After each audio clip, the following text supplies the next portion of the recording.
Hey everybody, I'm David with Bolivar Live, and once again, I'm here with Aran and Franklin. In fact, we've got a double dose of them today. We've got Chandra and Dave because last week we talked about the Strong Home Inspection Program, and with the year start and rentals are going to start, we talked about the basic plan. But Dave, let's dive into the plus part of it because there's a lot more than just handrails and exterior and windows. And when you get into that plus, it really breaks down the house on what kind of shape your house is in and what might need to be done, whether it's electrical, insulation, and more. And so let's describe what you get with the plus on the Strong Home Inspection Program. Right. The plus is similar to a real estate inspection, like a horror inspection. We go inside and we're really looking at the energy efficiency of the home. We're looking at the air conditioner, making sure that there's no loose ducts or ducts that have, that are blowing, that have holes in them. We're looking at all of the wiring of the house, checking it with a FLIR camera, making sure there's no hot spots or anything at the breaker box. We're looking at essentially the appliances, making sure they're functioning the way that they should be.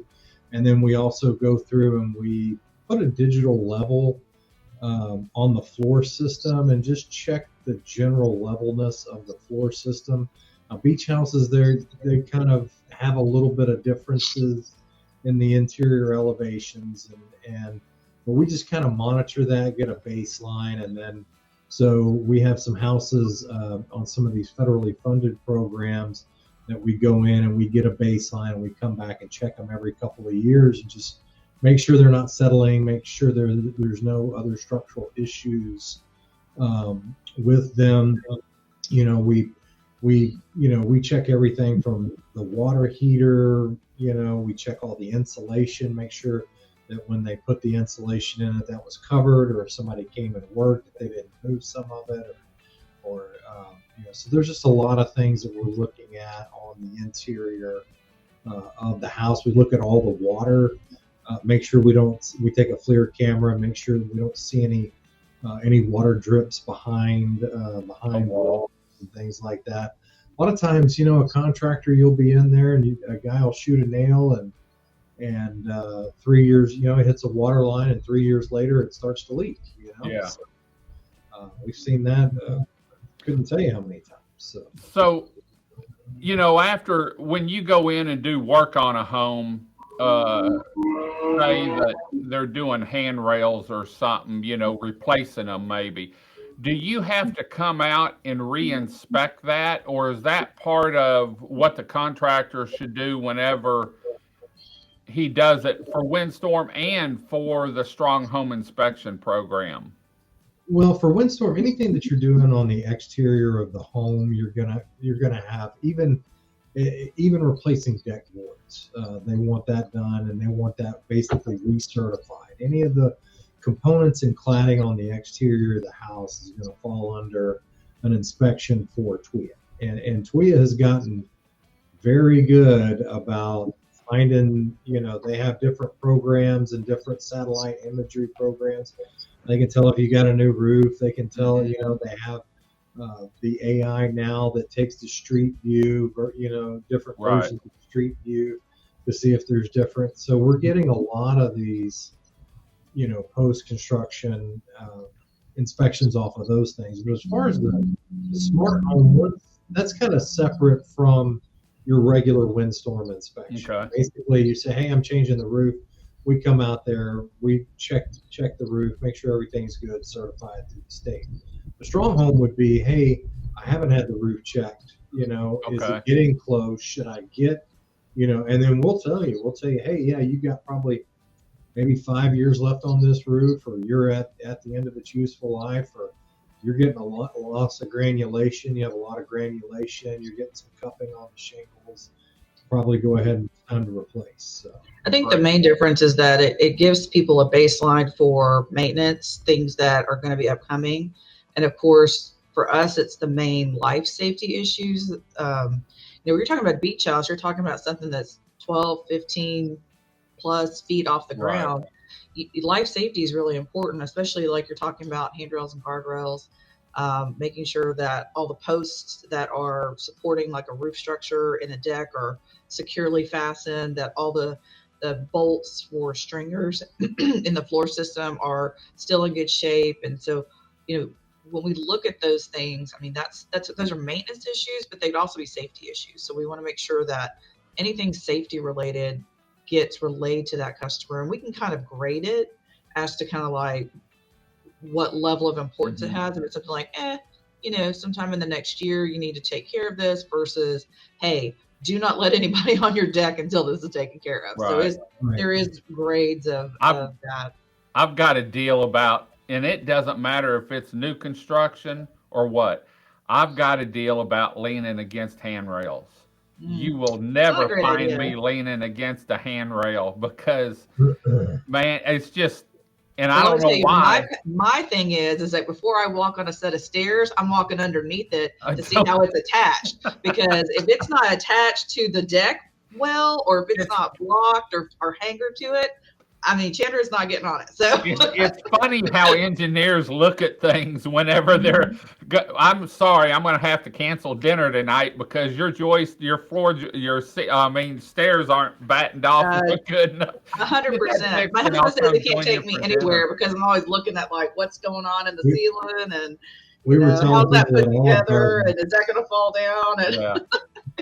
So we were telling the people at Olive Garden one day that they had a big crack in one of their beams. Trying to get that free meal from Olive Garden. We did not even get a free meal. We didn't even get a discount. The program that we're talking about right now, insurance doesn't give you discounts like for driver's ed and stuff. But is that something that could come in the future with an inspection program like this?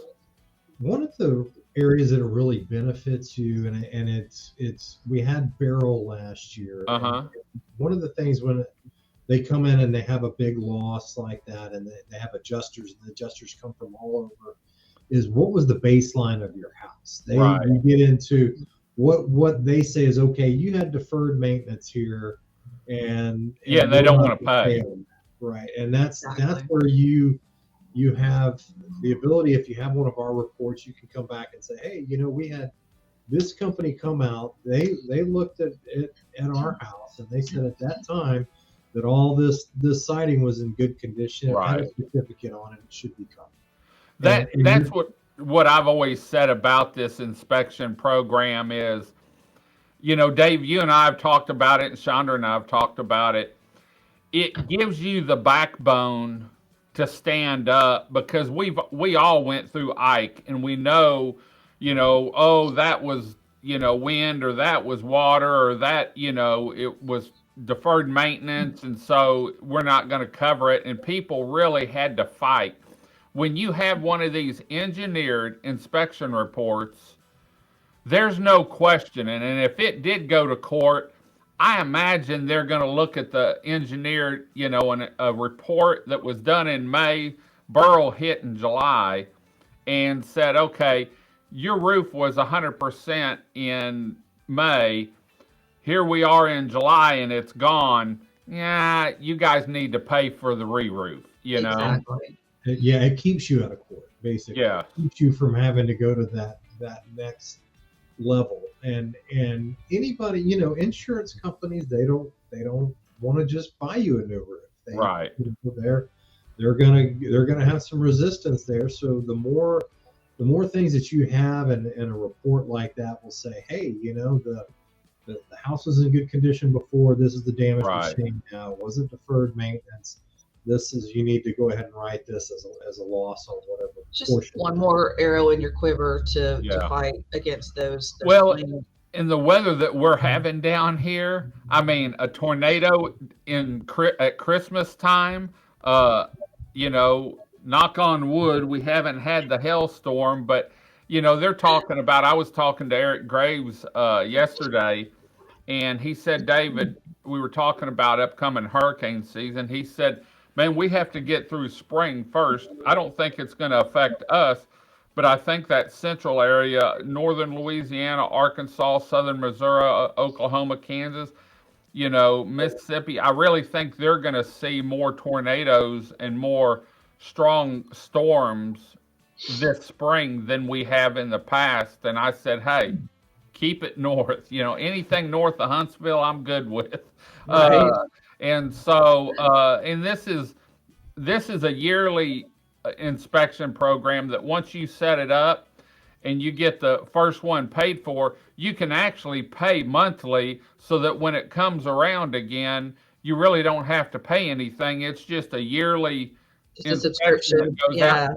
And Yeah, after the especially first if you one, have a rental. you can set it on a recurring type subscription service, Mhm. just like you pay for any kind of maintenance on your home, Right. whether that's a pest inspection or anything else like that. I mean, it just becomes kind of part of your regular yearly maintenance on your home, and it gives you that peace of mind that somebody's coming out to look at that. It also, if there is another storm, and it puts you at the top of our list for Right. going out and And assessing assessing it. what's happened and identify the things that you know you may need to address immediately to address life safety concerns or other damages that there may even be things that you don't even see that we see that you can put Right. into your claim to your insurance company. So Is this something that does the program change? Like, do you add more things to it, or is it pretty well set? With different building codes coming around and different products being used, does the inspection process change that much, or is it pretty well the same every year? It's pretty much remained Is it? consistent. We do look at we look at a lot of products that come through, and everybody's always looking for that next product, and so we're very familiar with a lot of these. They call them kind of exotic products, but just Okay. things that are not the normal hardy siding or Right. composition shingles. But so we do have a familiarity. Like when we're looking at, let's just say you're looking at a tile roof. What do you need to look at when you're looking at that? A lot of home inspectors, they have it. They may have some general guidelines, but like we've sat there and watched hundreds of tile roofs and put on, certify them through the state. We know what they're supposed to look like Mhm. before, during, and after. So and that's kind of one of the things is if you have new products or products that we're not just looking at them. We've seen them installed. We've talked to the manufacturers. We know all the details on them forward to back. So one of the interesting things that we've seen a lot of in the last few years that's kind of changed is the installation of solar panels. Mhm. And so as you start getting more people that are putting solar panels on a roof, you have to think about, okay, if we have a storm and say your roof is damaged or your solar panels are damaged, what does that mean for replacement of that roof? So there's, can I just take the solar panels off? Do I fix the roof and put the solar panels back on? How do I certify those things? I mean, it gets a little tricky because depending on if you have to change out components of the solar panel system versus just the roof system, Right. it makes difference. A lot of people are putting solar panels on a 20-year-old roof. Well, there's no longevity in that Right. roof. I would never recommend putting solar panels on an old roof. Right. I would only put solar panels. I wouldn't put solar panels on a roof anyway. But if I were going to put solar panels on a roof, Right. I would do it on a new roof so that you have a potential for not having to change that whole system out. Right. But that's one of the things that we've had challenges with as far as a new product or new technology is dealing with that. Let me ask you this. Is insurance, because you talked about, probably not the best place to put solar panels as a roof down here. Does your insurance go up? Have you seen where someone came in and said, we're putting solar panels on, and they talk about their insurance going up? I never thought about that. I think it increases, the loss a little bit just because of the value of the solar panel itself. Right. But I don't think that there's really additional, liability for them. Yeah. I mean, it Okay. really doesn't hurt the roof underneath itself, other than there's some attachment points. The attachment points that are going into the roof system could be a cause for leaks, because you're screwing through that nice sealed roof system and you're putting a hole in it, right? So depending on how well they seal underneath that plate and those screws that are going into that roof deck and roof rafter system, that you could have damage loss there just because of the penetrations. And we hate penetrations in roof systems. I mean, that's what we're trying to avoid at all costs. So, so aluminum roof versus regular shingles on the coast, what do you think's better? Well, the aluminum roof is going to last longer. You're going to have more longevity out of it. It's also double the cost. Is it? If not more.